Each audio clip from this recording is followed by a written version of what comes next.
À nouveau, salut. Voilà, c'est la lecture numéro 4 d'un ouvrage que j'ai écrit et qui s'appelle Les âmes qui parlent. J'avais commencé à lire le, le premier chapitre et je rappelle que ce bouquin est l'histoire de ma recherche métaphysique sur la réincarnation, le karma, l'être en général. Donc, je continue.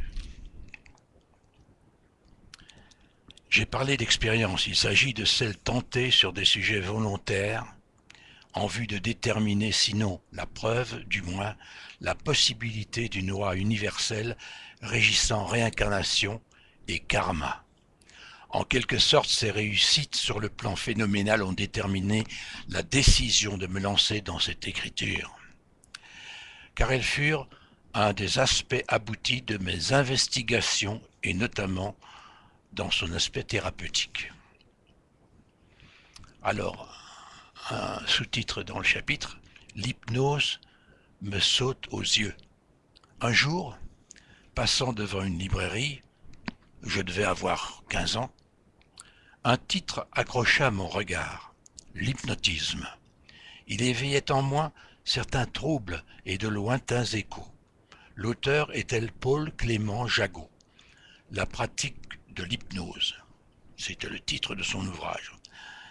Celui-ci me sautait au visage, paraissait comme auréolé d'un voile étrange et mystérieux, celui de l'inconnu, déchiré seulement par privilège pour quelques-uns.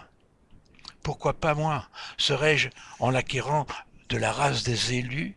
Il me fallait ce livre aux potentialités que je croyais fabuleuses, entre autres celle d'éclaircir et de comprendre les quelques questions que je m'étais posées sur le sujet 4 années plus tôt. Flashback. 1945. J'allais atteindre mes 12 ans. La guerre avait usé la terre et les hommes. Nul n'avait la certitude que la fin de cette abominable hécatombe était proche.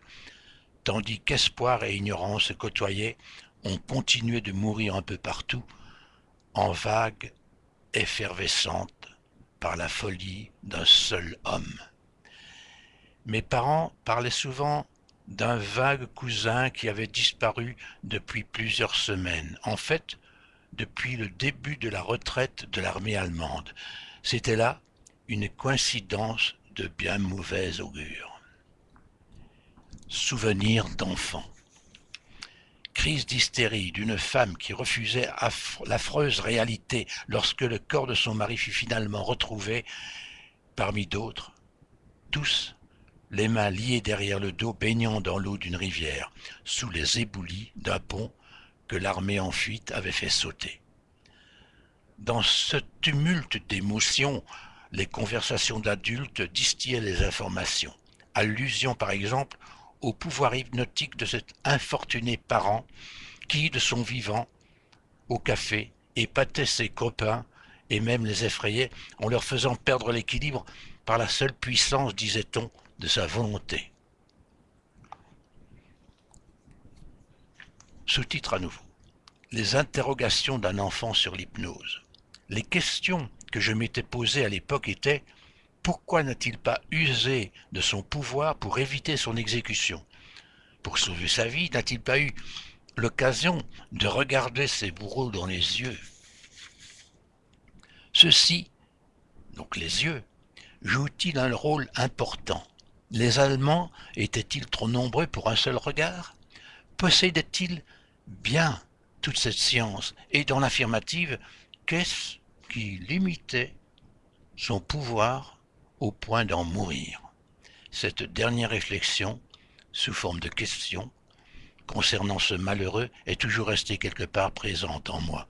Depuis lors, de loin en loin, elle ressurgit comme une sentence et me rappelle, lorsque c'est nécessaire, que toute forme de pouvoir a ses limites, comme toute manifestation qui, dès sa naissance, comporte déjà dans sa condition d'existence son contraire, soit la non-manifestation ou le non-créé.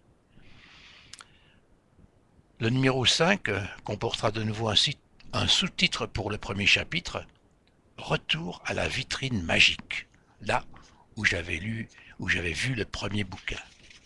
Au revoir et à bientôt. Alors, il faut que j'éteigne ceci.